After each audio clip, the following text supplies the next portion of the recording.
సంవత్సరాల తరబడి ఎన్ని మందులు వాడినా మీ మోకాల నొప్పులు తగ్గట్లేదా? ప్రాణ పెయిన్ క్లినిక్ లో అత్యాధునిక చికిత్స. ఇందులో ఒక డౌట్ ఉంది సార్. 12 తారీఖు డిసెంబర్ 2018కి ముందు లోన్ తీసుకున్నాం. 12 తారీఖు డిసెంబర్ 2018 తర్వాత నేను దాన్ని రెన్యువల్ చేయలే, అప్పు కట్టలే, డిఫాల్టర్ అయిపోయినా. ఇలా రుణమాఫీ అవుతుందా? కాదు. స్పష్టంగా చెప్పాను కదా మార్గదర్శకాలు. ఓకే, స్పష్టంగా అది కదా చెప్పాను. వాళ్ళు కూడా ఆశపడుతున్నారు, తప్పులేదు. నేను చెప్పండి, రైతాంగం ఆర్థిక పరిస్థితి బాగలేదు. ఇప్పుడు రెన్యువల్ చేసుకునే ఛాన్స్ వచ్చే అవకాశం ఉందా? ఆల్రెడీ డిసెంబర్ 9 అయిపోయింది కదా.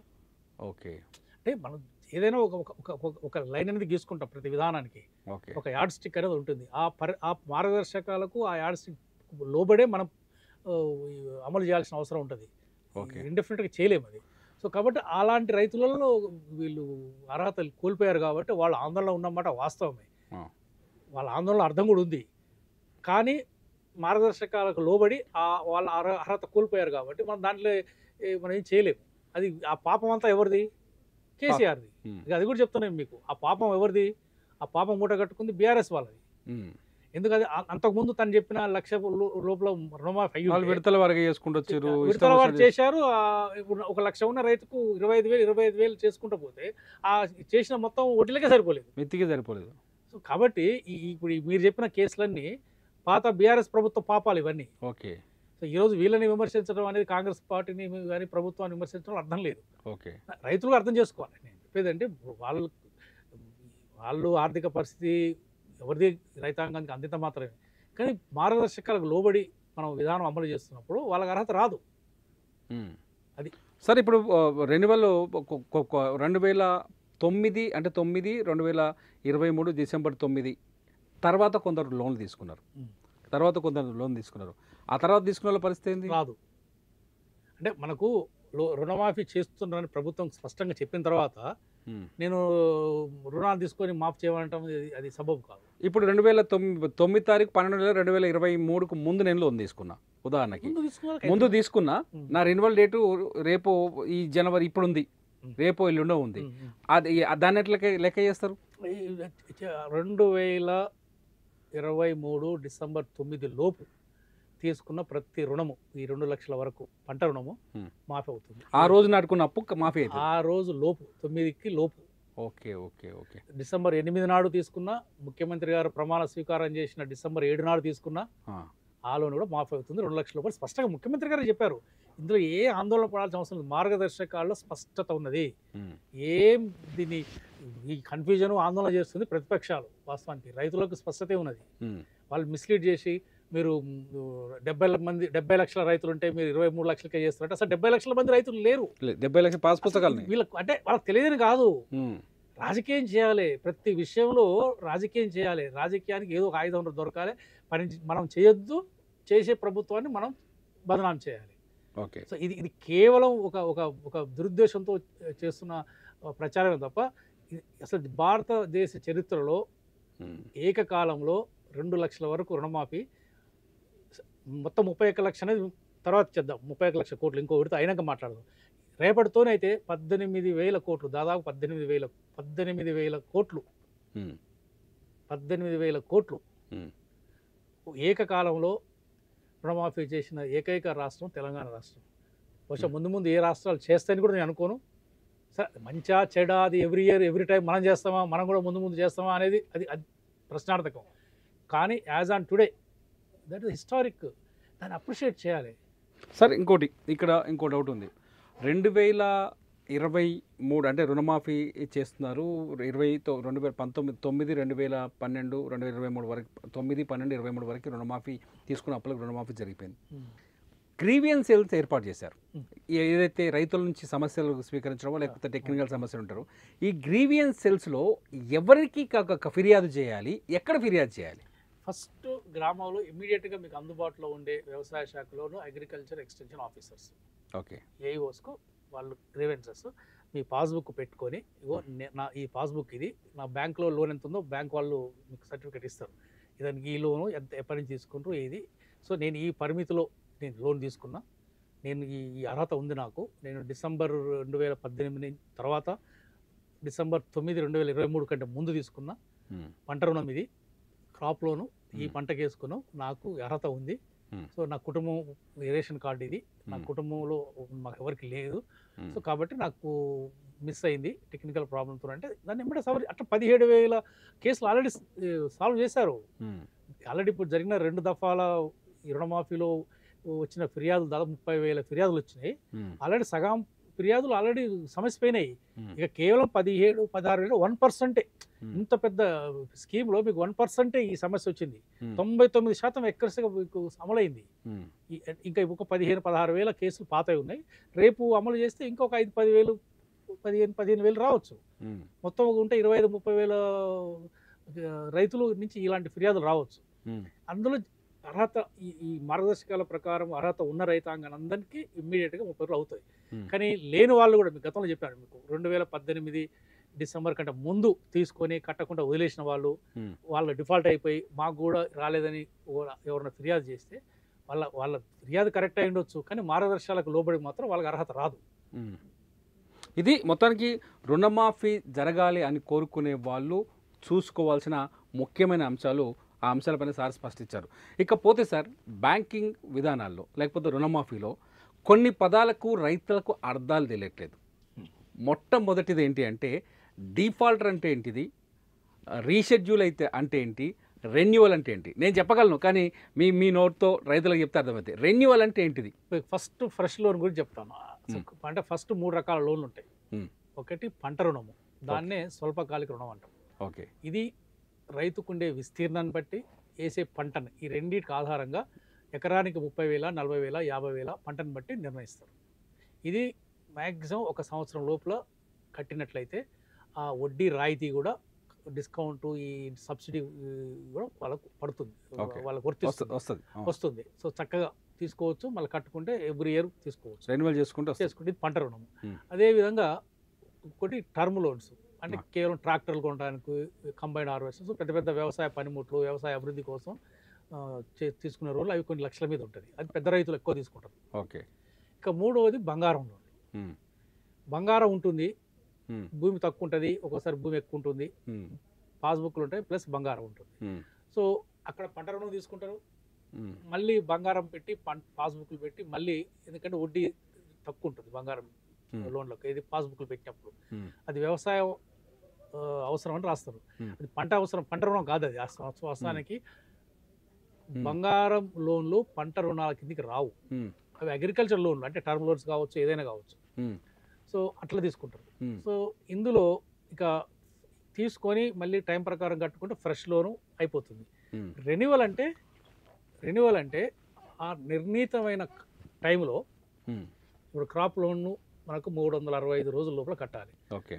ఒక 10 రోజుల ముందో 15 రోజుల ముందో బ్యాంక్కి వెళ్ళి నేను 1,00,000 రూపాయలు తీసుకున్నప్పుడు వడ్డీ ఎంత ఉంది, ఒక 6,000 అయిందా, 3,000 అయిందా, వడ్డీ ఇంట్రెస్ట్ అంతా తీసేసి ఆ 7,000 అయితే ఆ 7,000కు 10,000 ఎంతో కట్టి మళ్ళీ దాన్ని రెన్యువల్ చేయించుకుంటారు. ఫ్రెష్ లోన్ రెన్యువల్ అంటాం, దాన్ని రెన్యువల్ లోన్ అంటాం. ఇక రీషెడ్యూల్ అంటే ఎట్లంటే, ఒక ప్రకృతి వైపరీత్యాలు వచ్చినప్పుడు, ఒక పెద్ద ఒక వరదలో లేదంటే కరువో వచ్చినప్పుడు ఆ పంట నష్టం బాగా జరుగుతుంది. జరిగినప్పుడు ఆ పంట రుణాలు ఏం చేస్తుంటే బ్యాంకులు రీషెడ్యూల్ చేస్తాయి. అంటే ఇప్పుడు మీరు 1 ఇయర్ కాదు, ఇంకో 1 ఇయర్ పొడిగిస్తారు వాళ్ళు. ఓకే. టైం ఇస్తారు, ఇంకా టైం ఇస్తారు. మీకు ఆ డిఫాల్ట్ ఇట్లా ఏం జరగదు అది. సో టైం ఇచ్చి దాన్ని రీషెడ్యూల్ 3 సంవత్సరాల వరకు చేసుకోవచ్చు. అది ఓకే. అది చేసుకుంటే దాంట్లో ఎవ్రీ 3 ఇయర్స్ 1,00,000 రూపాయలు 30,000 లెక్కన 3-4 ఇన్స్టాల్మెంట్ లెక్కన కట్టుకుంటారు. ఓకే. సో అంటే మొత్తం రుణాన్ని ఒక 3-4 భాగాలుగా చేసి రీషెడ్యూల్ చేస్తారు. మళ్ళీ ఫ్రెష్ లోన్స్ కూడా ఇస్తారు. ఓహో. పాత అప్పుని ఇన్స్టాల్మెంట్ లెక్క కట్టుకోమంటారు, మళ్ళీ కొత్తగా కూడా ఇస్తారు. రీషెడ్యూల్ చేసినప్పుడు ఫ్రెష్ లోన్ కూడా అర్హత వస్తుంది. ఓకే. ఇక డిఫాల్ట్ అంటే వడ్డీ అసలు నిర్ణీతమైన ఆ కాల పరిమితిలో కట్టకపోవటం, దానికి అదేవిధంగా కంటిన్యూస్గా 3 ఏళ్ళు కట్టకపోతే దాన్ని డిఫాల్ట్గా డిక్లేర్ చేసి అది ఆటోమేటిక్ టర్మ్ లోన్గా మారిపోద్ది. ఓకే. అది ఈ రుణమాఫీకి అర్హత రాదు. ఓకే. రుణమాఫీకి పూర్తిగా అర్హత రాదు. ఓకే. ఈ డిఫాల్ట్స్ లోన్స్ కూడా. సో ఇది 3 ఏళ్ళ కంటే ఏవో ఉంటాయి. అది ఎప్పుడు ఈ 2018. నేను వస్తాను అదే క్వశ్చన్. అంటే 2018 తర్వాత డిఫాల్టర్స్ అయితే, 18 తర్వాత డిఫాల్టర్ అయిన వాళ్ళకి ప్రభుత్వం క్లియర్ చెప్పింది, ఈ 5 ఏళ్ల పీరియడ్లో మీ సమస్యల వల్ల మీరు వడ్డీ అసలు కట్టకుండా డిఫాల్ట్ అయినా ఆ 2 లక్షల పరిమితి, 2 లక్షలు దాటితే మాత్రం రాదు. అది కూడా రాదు. మళ్ళీ 2 లక్షలు దాటితే పరిమితి 2 లక్షలే. 2 లక్షలు దాటితే అసలు వడ్డీ ఇప్పుడు రెండు కలిపి అసలు వడ్డీ ఇప్పుడు మీకు ఒక ఉదాహరణకు 1,20,000 తీసుకుర్రు 2018 డిసెంబరు 15 తీసుకుని అనుకుందాం. 2018 డిసెంబర్ 15 తీసుకున్నారు. ఓకే. అది డిసెంబర్ 9 నాటికి ఆ 2,20,000 కాస్త 2,20,000 అయింది అనుకుందాం. అవుతుంది 2,10,000 2,00,000 దాటుతుంది ఆటోమేటిక్గా. ఓకే. దాటినప్పుడు వాళ్ళకి ఇప్పుడు కాదు, వాళ్ళకి మళ్ళీ నెక్స్ట్ ఫేజ్ అయినప్పుడు అవుతుంది. నెక్స్ట్ ఫేజ్లో అవుతుంది, నెక్స్ట్ ఫేజ్లో అవుతుంది. డిఫాల్ట్ అయినప్పటికీ అది 2 లక్షలు దాటి ఉన్నది కాబట్టి అవుతుంది. కానీ రేపటి దాంట్లో వీళ్ళు రారు, అర్హత రాదు. ఓకే. దయచేసి అందరూ అర్థం చేసుకుంది, ఈ మార్గదర్శకాలకు లోబడి అర్హత ఉన్న ప్రతి రైతుకు అవుతుంది. మార్గదర్శకాలకు లోబడి అర్హత లేని వాళ్ళకి మాత్రం, కొందరికేం అసలే కాదు, కొందరికి 2 లక్షలు ఎబో ఉన్న వాళ్ళకి మాత్రం వచ్చే ఇంకా ఫైనల్ ఏదైతే ముఖ్యమంత్రి గారు ఒక అడుగు ముందుకేసి 2 లక్షలు పైన వాళ్ళకి కూడా ఇస్తామన్నారో అది తర్వాత అవుతుంది. ఓకే. బట్ పార్టీ ఇచ్చిన మేనిఫెస్టోలో ఇచ్చిన హామీ మాత్రం రేపటితో 100% చేస్తున్నాం. గవర్నమెంట్ మధ్యలో ఒక విషయం చాలా స్పష్టంగా చెప్పింది సార్, కొందరు రైతులకు అసలు రుణమాఫీ కాదు అని చెప్పింది. ఎలాంటి రైతులకు కాదు అది? అంటే ఇప్పుడు మీకు ముందే చెప్పాను, మీకు మొత్తం రైతు కుటుంబాలు అంటే మన పాస్బుక్ లెక్క పెట్టుకుంటే 32 లక్షల కంటే ఎక్కువ ఉండరు. అందులో హై ఇన్కమ్ గ్రూప్స్ ఉంటారు, అంటే income tax payers, government employees. ఇప్పుడు నాలాంటి మేము ప్రొఫెసర్స్, నాకు 4 ఎకరాలు ఉన్నది, నాకు కాదు. ఓకే. నాకు ఇన్కమ్ ట్యాక్స్ రిటర్న్స్ ఉంటాయి కదా, ఇన్కమ్ ట్యాక్స్ రిటర్న్స్లో మన ఇన్కమ్ ట్యాక్స్ పే చేస్తాం. మేము సంవత్సరానికి దాదాపు 2 లక్షలు ఇన్కమ్ ట్యాక్స్ పే చేస్తాం. ఓకే. నాకు రుణమాఫీ అవసరం లేదు, అసలు చేయకూడదు. ఎవరైతే ఇన్కమ్ ట్యాక్స్ రిటర్న్స్ ఫైల్ చేయడం కాదు, ఇన్కమ్ ట్యాక్స్ పే చేస్తారు, అది ఆ పరిధి ఎంతవరకు ఉంది? ఇన్కమ్ ట్యాక్స్ పే చేశారంటే వాళ్ళ ఆదాయం ఏంటిది 5 లక్షలకు పైగా ఉంటేనే కదా. అవును. సంవత్సరానికి. అవును. సో ఇప్పటికైతే ప్రజెంట్గా గవర్నమెంట్ చెప్తుంది ఏంటంటే ఇన్కమ్ ట్యాక్స్ పేయర్స్కు మనం పక్కకు పెడుతున్నాం. సో అదేవిధంగా గవర్నమెంట్ ఉద్యోగస్తులకు ఎంత మినిమం మీరు క్లాస్ 4 ఎంప్లాయీస్ కానీ 40,000 50,000 పైగానే ఉంటుంది, ట్యాక్స్ రిటర్న్ దాఖలు చేస్తున్నారు. సో కాబట్టి వీళ్ళు కూడా అనర్హులు. ఓకే. సో అంటే సమాజంలో ఎవరికి అవసరం ఇది?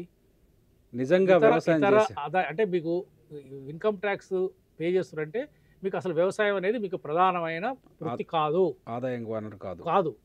సో అదే సైడ్ బిజినెస్, సోషల్ స్టేటస్. మా తాత ఇచ్చిండు మా ఫాదర్లకు, మా ఫాదర్ నాకు 4 ఎకరాలు ఇచ్చిండు, మేము పెట్టుకున్నాం, మేము చదువుకున్నాం, బయటకు వచ్చాం, ఉద్యోగం చేసుకుంటున్నాం. అయినా 4 ఎకరాలు ఉంది కాబట్టి ఏదో బ్యాంక్ లోన్ తీసుకుందామని పోయి తీసుకుంటాం, వడ్డీ తక్కువ అని. తీసుకున్నంత మాత్రం నేను క్లెయిమ్ చేసుకోకూడదు రుణమాఫీ. సో ఇవన్నీ ఫిల్టర్ అవుతాయి. ఎవరైతే ఈ 20% మీకు చెప్పాను కదా, ఇప్పుడు 32 లక్షల కుటుంబాలు.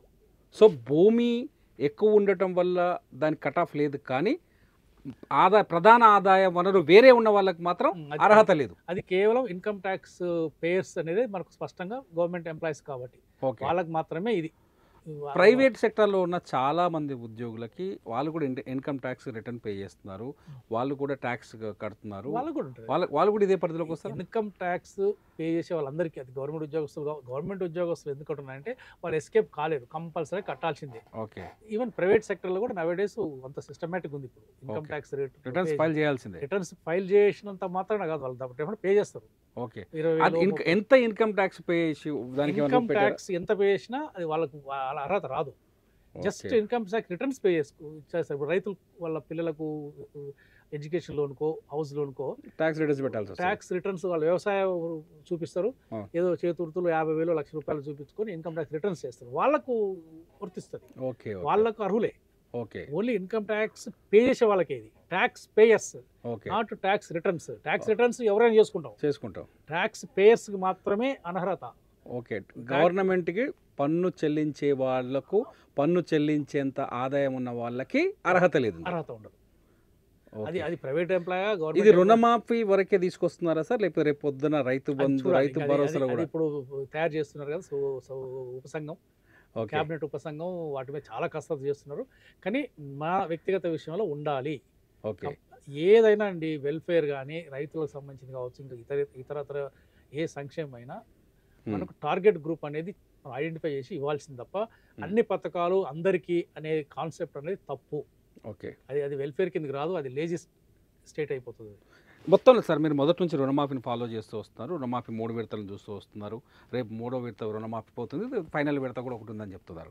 ఈ మొత్తంలో చూస్తే టెక్నికల్ ఎర్రర్స్, అంటే గవర్నమెంట్ నుంచి సమాచారం సరిగ్గా లేకపోవడమో, లేకపోతే రేషన్ కార్డు లింకులు సరిగ్గా లేకపోవడమో, లేకపోతే ఆధార్ కార్డుతో సరిగ్గా ఫ్యామిలీని కౌంట్ చేయలేకపోవడం, ఇట్లాంటి టెక్నికల్ ఎర్రర్స్ ఎక్కువగా ఉన్నాయా, తక్కువగా ఉన్నాయా? మీకు only 1% as on today. Okay. ఇప్పుడు మీకు 100 మంది రియల్గా బెనిఫిషరీస్ అయితే అందులో ఒక్కరు మాత్రం మిస్ అవుతున్నారు. ఎందుకు? ఈ సాంకేతిక పరమైన అంశాలతో, ముఖ్యంగా రేషన్ కార్డ్స్ లేకపోవడం, అయినా సరే వేరే కుటుంబాలు ఉంటున్నారు, లోన్ తీసుకుంటారు, భూమి మాత్రం ఉంటుంది. అటువంటి కొన్నేమో కొన్ని ప్యూర్ టెక్నికల్ 100% వాళ్ళకి రావాలి, కానీ కొన్ని హ్యూమన్ ఎర్రర్ 1% అనేది అసలు ఎర్రర్. మన 1% కూడా మనం ఎర్రర్ ఉండకూడదు, అదేం ఉండాలని కాదు, అది ఎక్కడ రూల్ లేదు. అసలు రూల్ ప్రకారం 0 ఎర్రర్ మన సిస్టమ్.